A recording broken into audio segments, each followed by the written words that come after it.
విగ్రహాలు ఈరోజు ఊరేగింపుగా నిమజ్జనం జరుగుతాం. 3 రోజులు వినాయక పండుగని బాగా పూజించి 3 రోజులు కూడా నవరాత్రులు పూజలు జరిపి ఈరోజు మధ్యాహ్నం 2 గంటల నుండి కూడా అన్ని విగ్రహాలు కూడా ఊరేగింపుగా ఈరోజు హిందూ ముస్లింలు క్రిస్టియన్స్ అంతా కూడా ఐకమత్యంగా బ్రహ్మాండంగా కూడా కలిసిమెలిసి యూత్తో ముఖ్యంగా యువత మహిళా సోదరిమణులు అందరూ కూడా పాల్గొని బ్రహ్మాండంగా కూడా ఈ కార్యక్రమం జరుగుతూ ఉంది.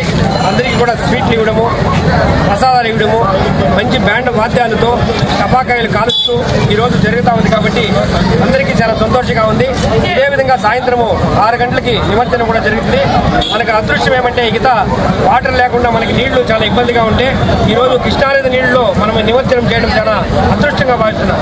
కృష్ణానదిలో వచ్చే నీళ్ళని ఈరోజు మనం పట్రపల్లి చెరువులో నిమజ్జనం చేయడం అంటే చాలా గొప్ప విషయం. ఆ పవిత్రమైన నీటిలో మనం వినాయక నిమజ్జనం చేస్తూ ఉన్నామంటే చాలా సంతోషంగా ఉంది. ముఖ్యంగా కూడా గ్రామ ప్రజలు చాలా ఆనందంగా కూడా ఈరోజు ఈ పండుగని ఉత్సాహంగా కూడా మార్కెట్ నుండి కూడా బ్రహ్మాండమైన మార్కెట్లో ఉండే రైతు సోదరులంతా కూడా మంచి విగ్రహాలు ఎక్కడో తీసుకోవడం, ధనపూర్ మన దుర్గానగర్ నుండి అన్ని వీధుల్లో కూడా మంచి మంచి విగ్రహాలు పెట్టి పోటీ తత్వంలో బ్రహ్మాండంగా విగ్రహాలు 1,50,000తో విగ్రహాలు తెచ్చి ఈరోజు పెట్టి మనం నిమజ్జనం పాల్గొనడము, అందరూ కూడా కలిసి ఐకమత్యంగా చేయడము చాలా సంతోషంగా ఉందని కూడా ఈరోజు తెలియజేస్తాం.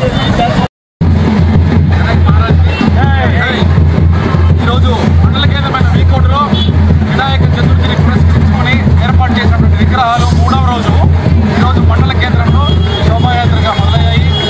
మొట్టమొదటి విగ్రహం మధ్యాహ్నం 2 గంటలకు వీకోట మార్కెట్ యార్డ్ నుంచి బయలుదేరి టౌన్లో ఉన్నటువంటి అన్ని విగ్రహాలు కూడా విగ్రహానికి తోడై దాదాపుగా 20 విగ్రహాలకు పైగా ఈరోజు పట్టణంలో ర్యాలీగా బయలుదేరింది.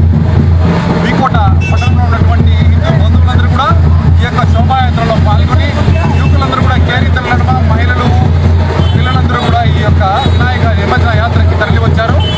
వీకోట పట్టణంలో ఎన్నడూ లేనంత ఆనందోత్సాహాల నడుమ ఈరోజు ఈ యొక్క శోభాయాత్ర జరుగుతోంది. ఈ శోభాయాత్ర గత 3 ఏళ్లుగా విగ్రహాలన్నీ కూడా ఒక చోటకు చేరి వెళ్ళడం మానవాయితీగా మారింది. రానున్న భవిష్యత్తులో మండల కేంద్రంలో మండలంలో ఉన్నటువంటి అన్ని గ్రామాల నుంచి కూడా వినాయక విగ్రహాలు తరలి వచ్చి దాదాపుగా 100 విగ్రహాలతో శోభాయాత్ర కొనసాగాలని చెప్పి మేము కూడా ఆకాంక్షిస్తున్నాము.